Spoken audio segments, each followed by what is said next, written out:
Aita for not helping my jailed brother after he wronged my girlfriend? I, a 31-year-old man, grew up with my little brother Ryan, 28, in a typical middle-class Minnesota neighborhood where everyone had a well-kept lawn, but nobody really knew what went on behind closed doors. My parents run a successful real estate agency together. My dad handles sales, my mom does marketing and paperwork. They make a good living, but they have always been morbidly obsessed with appearances. The kind who would rather die than let the neighbors know there is the slightest problem in their perfect little family. Ryan is 3 years younger than me, and I still remember the day they brought him home from the hospital. That was the day I ceased to exist in their eyes. Everything became centered around Ryan, his grades, his sports activities, his potential. My mom would interrupt me mid-sentence if Ryan needed anything. Literally, my dad was no better. He would cancel our plans in a snap if Ryan wanted to play catch. Growing up, there were so many red flags about Ryan that my parents simply chose to ignore. When I was 9 and he was 6, I had been saving my allowance for about 6 months to buy a game console I absolutely wanted. My parents refused to buy it for me directly, claiming I needed to learn the value of money. But one day, I invited some friends over. I didn't want them to touch it because I had just bought it with my own money. The next morning, I found it smashed to pieces. When I showed it to my parents, my mom just sighed and said, "Well, you should have shared with your brother. You know how he gets when he is upset." And that weekend, they bought Ryan his own console, better than mine, to avoid further arguments. Mine was never replaced. I just had to watch Ryan play with his. This kind of stuff happened all the time. As a teenager, I had a hamster I adored. Ryan gave him chocolate one day while I was at soccer practice, knowing very well it would cause a serious health problem for him. When I found the little guy had passed away and confronted Ryan, he just shrugged. It was just a stupid rat anyway. My parents told me I shouldn't have pets if I wasn't able to take care of them properly, as if it was my fault. The worst part about Ryan was that in the eyes of others, he was a great and charming guy. He would help an old lady by mowing her lawn or help someone carry their groceries, but only if someone was watching. Behind closed doors, he was a completely different person. He often said, "Mom and Dad will always believe me before you," with that smile that never reached his eyes. And he was right every time. In high school, I finally had a girlfriend I really liked. After about 6 months, she dumped me abruptly. I later learned that Ryan had told her and all her friends that I was cheating on her with a girl from another high school. Completely false, but everyone believed him because Ryan was so nice. My parents even said he was being protective of her. Seriously, what was that about? By our 20s, I had already moved out. Ryan still lived with our parents, worked with my dad at the agency, drove a car they bought him, and was treated like a prince. Every girlfriend I introduced to my family became a target for Ryan's thoughtfulness. He convinced one girl's parents they should worry because I had a gambling problem, and told another I was emotionally difficult. My parents always backed him up, and I still looked like the bad guy. Then I met Sophia at the hospital cafeteria. I was there visiting a friend who just had appendicitis surgery, and she was on break from her pediatric nurse shift. We started chatting about the awful hospital coffee, and something clicked between us. She is smart, caring, and even laughs at my lame jokes. For the first time, I felt like I found someone who saw me for who I am and not the failed version of me that Ryan had fabricated. I kept Sophia away from my family for 3 months. I flat out refused to introduce her to them. At first, she thought it was weird, but I eventually told her everything about Ryan, the whole story, all the difficult things he had done. I wanted her to know exactly what she was getting into. But Sophia has this darn flaw of always wanting to see the best in people. "Maybe he has changed," she kept repeating. "We are all adults now, and I would like to meet your parents." She had this theory that family relationships can heal over time. I wanted to believe that Ryan might have outgrown this need to destroy everything that brings me happiness. And I also wondered if I was not making things worse by keeping Sophia a secret. Maybe Ryan would respect my boundaries now that we were older. Maybe hiding her made her more attractive to his sick mind. So, against my better judgment, I agreed to bring Sophia to a family dinner at my parents' house. I figured a public setting with everyone there would keep him in check. I promised myself I would never leave her alone with him. Not for a minute. I was so nervous on the way there that my knee kept bouncing. Sophia put her hand on it, giving me a reassuring smile. "It's going to be fine." I nodded, but inside I was thinking, "You have no idea what we are walking into." From the moment, And I mean the exact moment Sophia walked through the door, I saw the shift in Ryan's eyes. It was subtle, but I knew that look. A gleam of hunger before he put his usual charming mask back on. He almost shoved our mom out of the way to be the first to hug Sophia, and the embrace lasted way too long. Sophia physically had to step back. My mom said, "Ryan, let her breathe." But she laughed like it was cute. My dad smiled proudly, glad to see Ryan being so welcoming. It was like I did not exist. During dinner, I did not take my eyes off him. He found 1,000 excuses to make contact with Sophia by passing her the salt. His fingers brushed hers when reaching for the breadbasket, when he could have just asked for it to be passed, and so on. He also told supposedly funny stories about me that just served to humiliate me. Did Caleb tell you about the time he asked Jessica Miller to the prom? Without letting me interject, he went on. He practiced for weeks in front of the mirror, and when he finally went for it, he was so nervous he threw up on her shoes. Poor Jessica ran away, and Caleb was vomit boy for the rest of the year. Of course, he forgot to mention that I had food poisoning that day and that the only reason I went to school was because Ryan had told Jessica to meet me at a specific time, knowing I was sick. He orchestrated the whole thing to humiliate me, and my parents laughed like it was the funniest story in the world. "Oh, Caleb was always so nervous around girls," my mom added. Sophia shot me a sympathetic look and tried to change the subject, but Ryan was not done. The worst happened at dessert. Ryan ended up sitting next to Sophia when he had been on the other side of the table the whole meal. He literally switched seats when my mom brought out the pie. Then he tried to feed her a bite with his fork, staring at her like in a romantic movie. Sophia turned her head, but he kept the fork suspended until she clearly had to say, "No thank you." I pretended to ignore it so as not to ruin the evening. After the meal, Sophia offered to help clean up. She is thoughtful like that. While I was helping my dad move boxes in the garage, I realized I had been out of the kitchen for too long. I rushed back and found Ryan way too close to Sophia, leaning against the counter, almost blocking her path. "Caleb has always been the safe choice," he was saying in a low voice. "But have you not ever wondered what it would be like with someone who could really get your attention?" Sophia was cornered against the sink. "I already asked you twice to back up," she replied firmly, but I could hear the tension in her voice.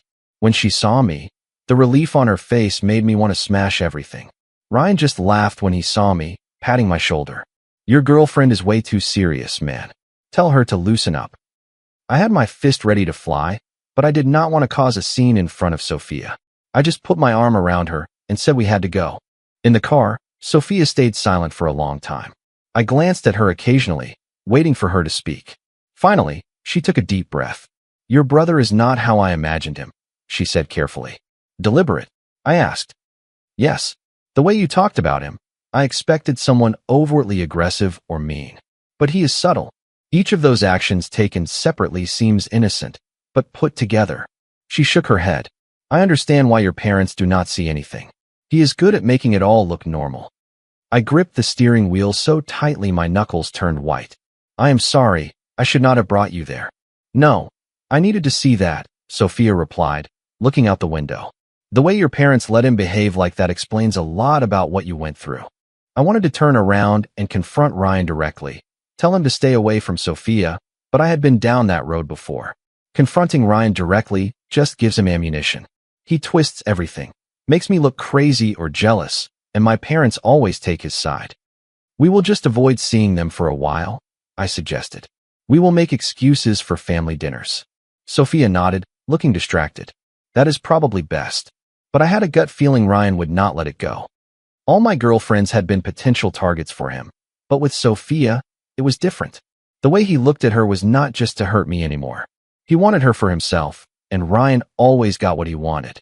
My parents had made sure of that our entire lives. Things got worse after that dinner. It all started about 3 days later. Sophia was getting ready for her morning shift at the hospital when her phone rang with an unknown number.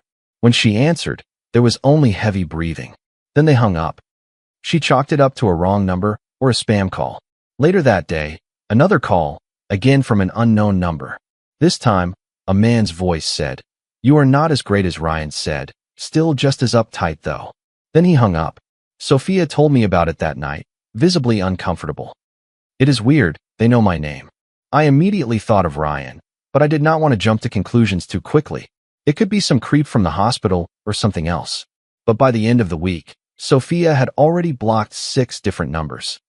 The voicemails were getting more specific, mentioning things like, "Nice blue uniform today," or "I saw you at Kroger buying your health food."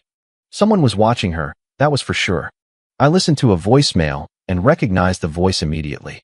Kyle, Ryan's best friend since high school. The same jerk who helped spread rumors about me back then. The same guy who still follows Ryan around like he is a god. "It is your brother behind this," Sophia said, showing me a new text that had just arrived. "Playing hard to get is cute, but it is getting boring. You know you would rather be with a real man than his loser brother." I felt that familiar old rage rising, the same as all the times Ryan had messed everything up and gotten away with it. But this time was different. It was not just about me anymore. Sophia did not deserve this. She had started checking her rearview mirror on her way home from work, calling me when she finished late, jumping at every notification on her phone. The strong, confident woman I fell in love with was slowly being chipped away, and I knew exactly who was responsible. I was not going to let this happen. Without warning Sophia, I texted Ryan. "Meet me at Keller Park in an hour." No excuses. I expected him to ignore me, but he replied almost instantly. "Well, you seem serious. All right, big brother. Let's talk." When I arrived at the mostly empty parking lot, Ryan was already there, leaning against his car, arms crossed, as smug as ever. "Wow, a dramatic meeting at the park," he said as he saw me get out of my car. "I did not think you had it in you, Caleb." I walked right up to him, face to face. "You stay away from Sophia. You and your little flunkies." Ryan snickered, shaking his head. "God, you are so predictable. Always playing the protective boyfriend. Tell me, does she even like it? Or is she just waiting for someone with a bit more confidence?" Before he could say another word, I grabbed the front of his shirt and slammed him hard against his car. His smile faltered for a fraction of a second, replaced by something colder. "This is not high school anymore, Ryan," I said. "Your sick little games are over. If you even dare lay eyes on Sophia again, I swear you will regret it." Ryan tilted his head, studied me, and then burst into a mocking laugh. "Whoa, I almost believe you." I pushed him again, harder this time. "Try me." For the first time in his life, Ryan did not have a ready comeback. His arrogant mask slipped for a second. Then, like flipping a switch, he started smiling again, smoothing his shirt as if nothing had rattled him. "Jesus, Caleb, relax. It is just a joke." I stepped back, shaking my head. "You do not know what fun is, Ryan. All you know is destroying people. But Sophia, you do not touch her. Not now, not ever." I started to walk away, but his voice froze me. I knew he was not going to stop. I saw it in his eyes. To him, it was just a game. A game he had no intention of losing. As I expected, things got worse. Kyle and another buddy of Ryan's, a meathead named Brad, started hanging around the hospital. They would sit in the pediatric ward waiting room for hours, never seeing any patients, just to watch Sophia work. When her supervisor asked if they needed help, they would say they were waiting for someone or visiting a relative. Sophia was starting to have anxiety before her shifts. "I feel like I am being hunted," she told me one night. The fear in her eyes made me want to burn my brother's world to the ground. The breaking point came about 3 weeks after the dinner. Sophia called me at 11:30 p.m., her voice trembling so much I could barely understand her. "Someone is following me. I am in my car in the hospital parking lot, but I am afraid to drive home. Caleb, I am scared." I grabbed my keys without thinking. "Lock the doors. I am on my way."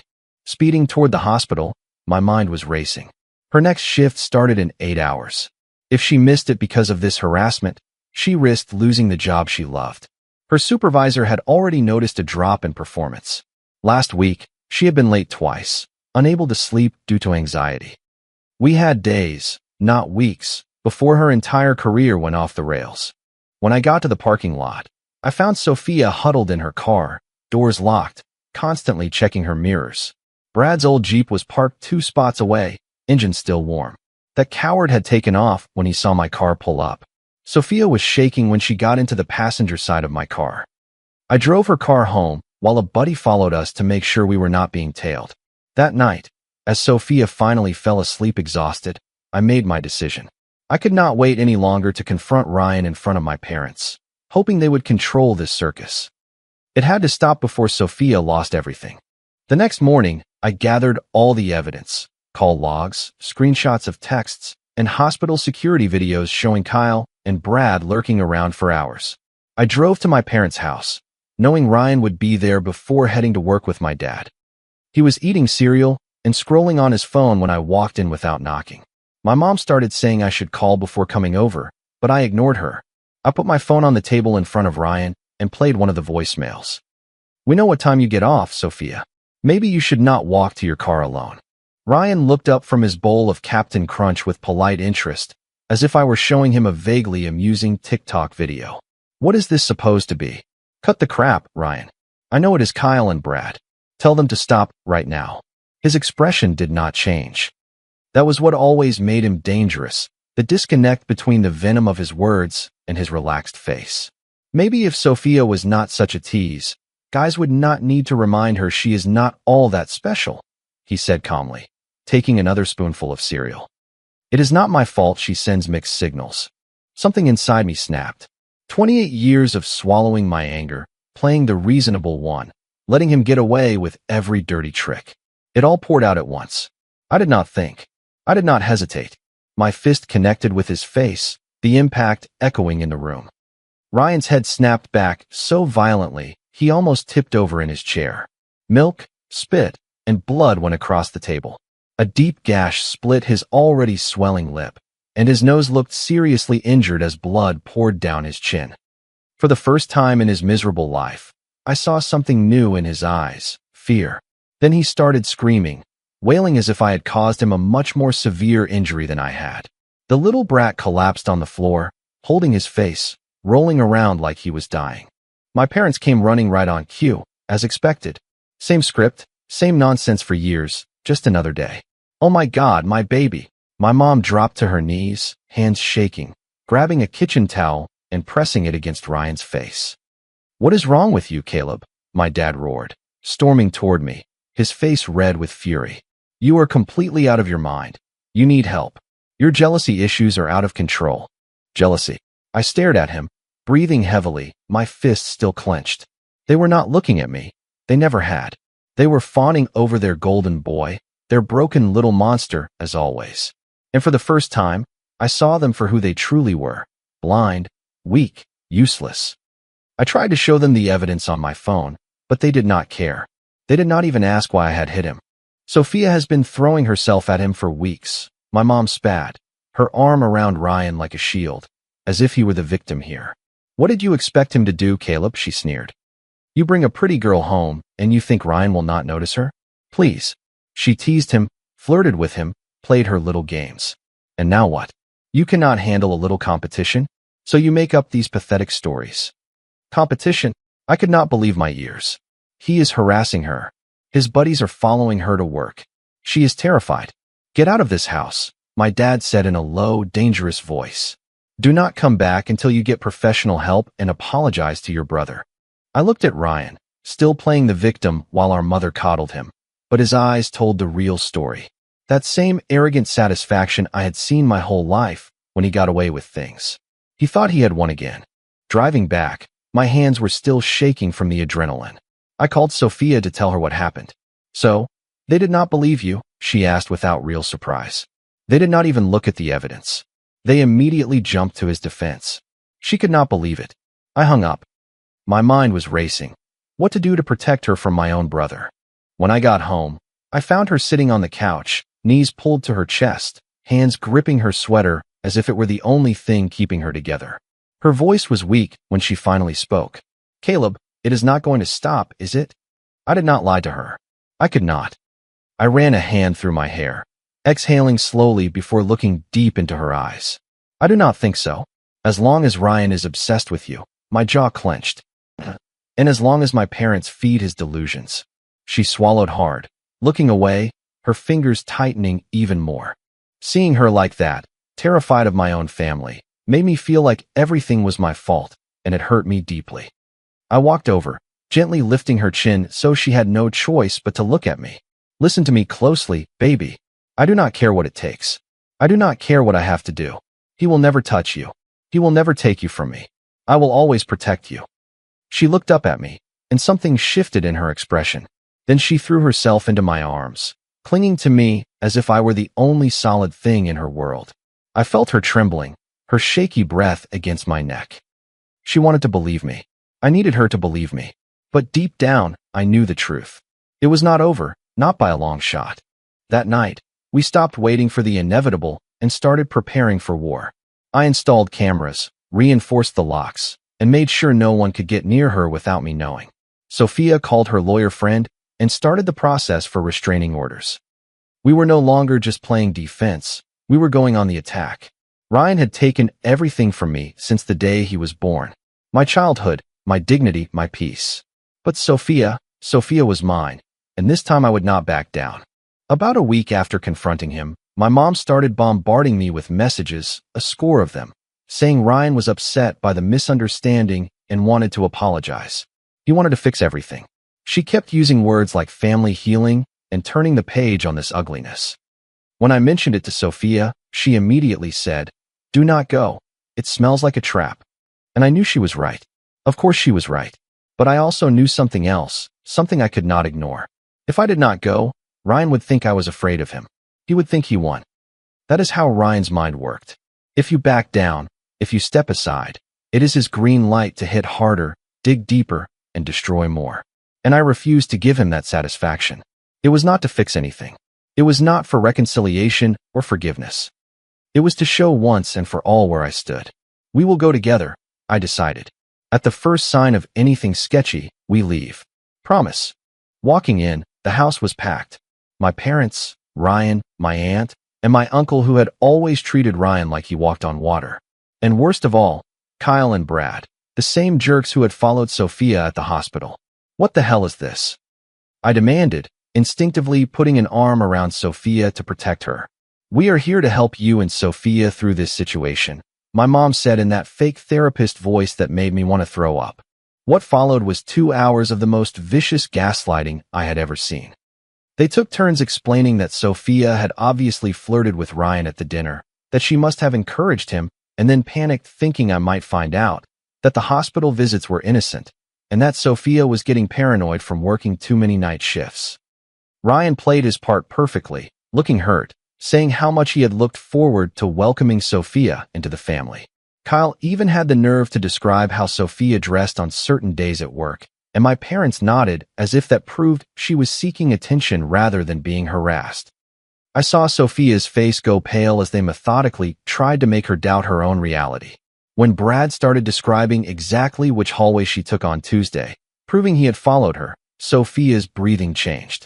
She was starting to have a panic attack.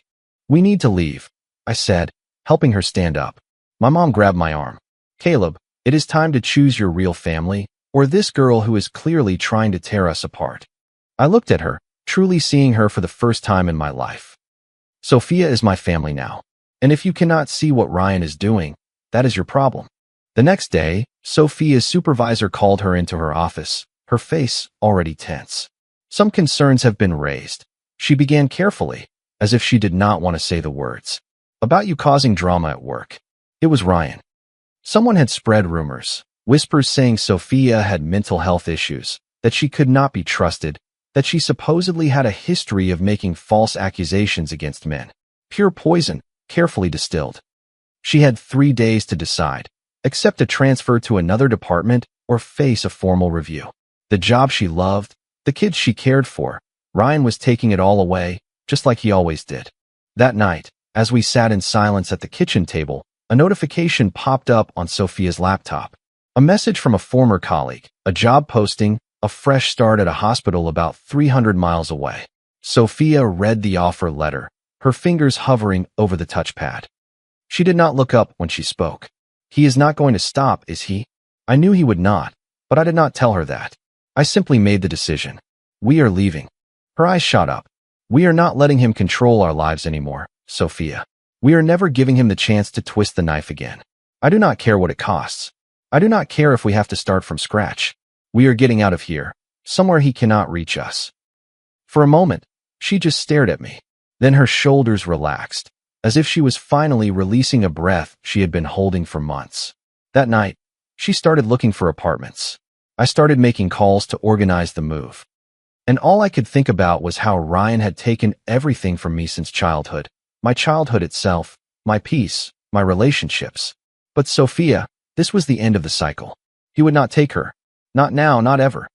I was ready to erase him completely from my life, to never see his face or hear his name again. We had our new city, our fresh start. We were finally free. At least, that is what we thought. Just as we were starting to enjoy this peace, my cousin Megan called. Megan had been the only one to see right through Ryan.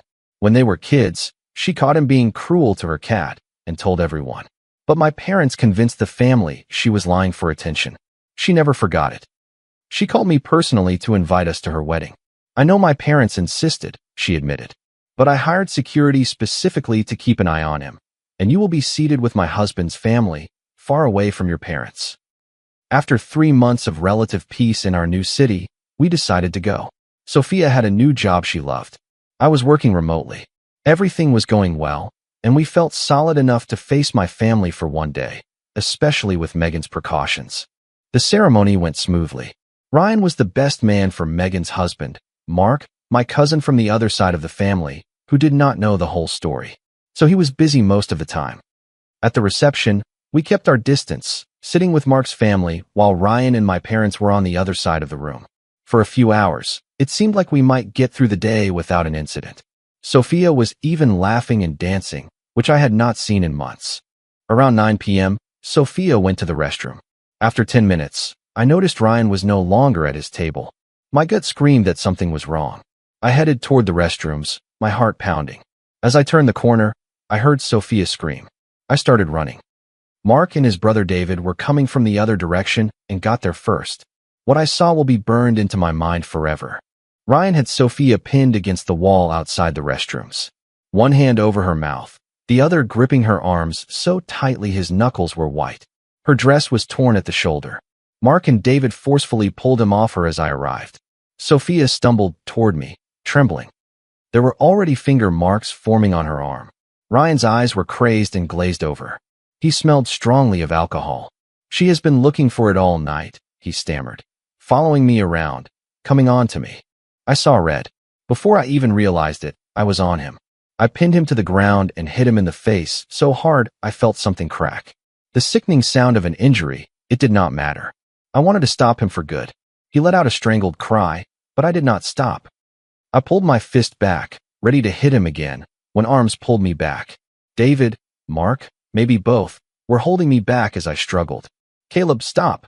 Mark's voice pierced through the fog of rage. We have got him. It is over. David, a police officer in another town, immediately called the local police. I took Sophia to a quiet room where Megan and her mom helped her calm down and clean up.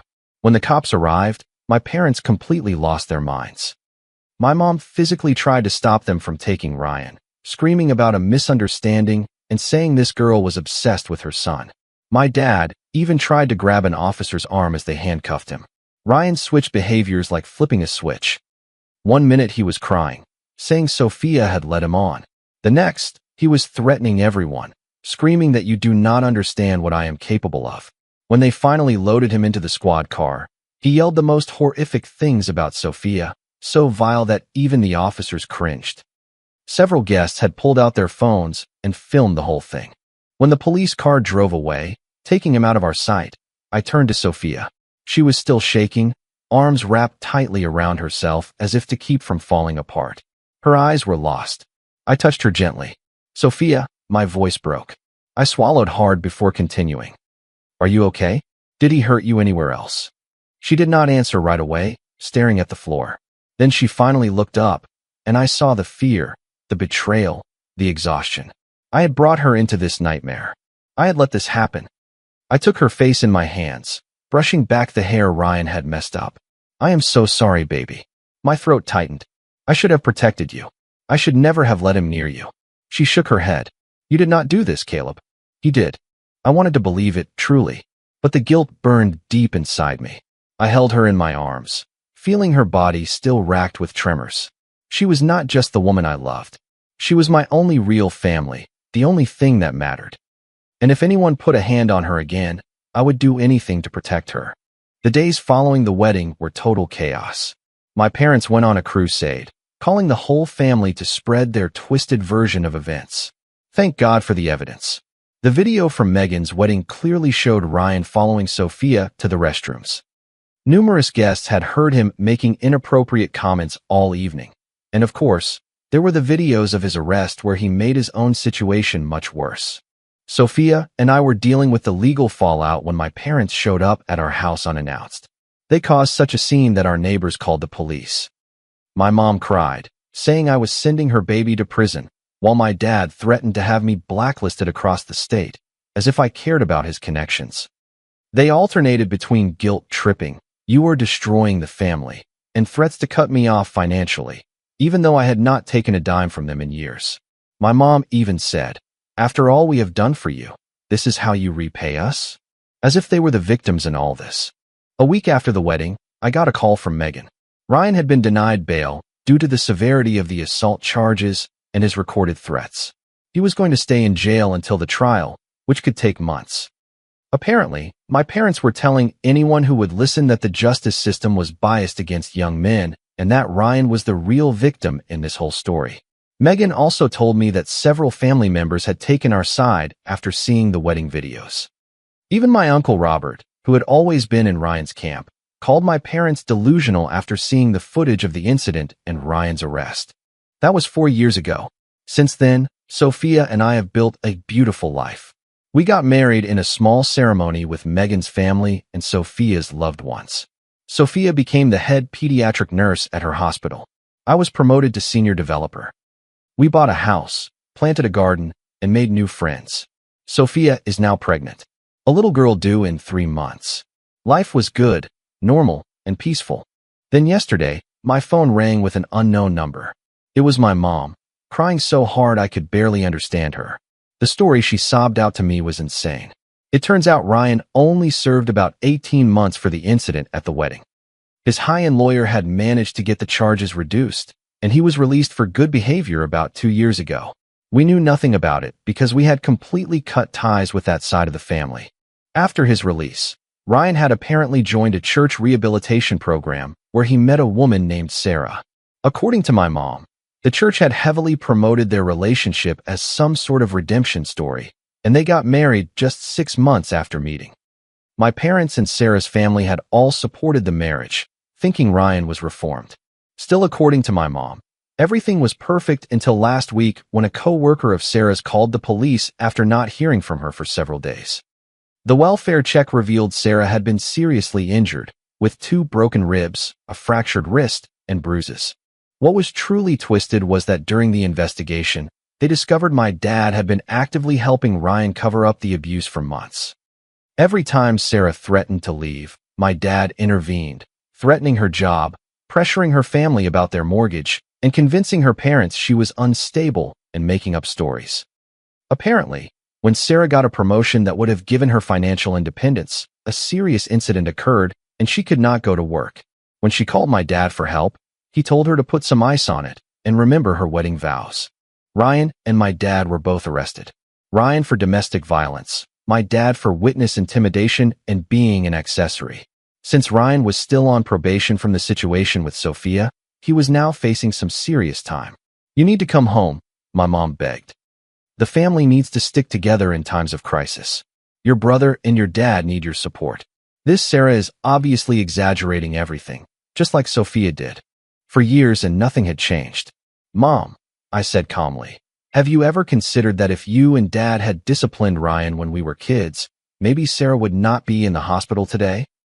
She completely broke down, admitting they had always known Ryan had issues but thought they were protecting him.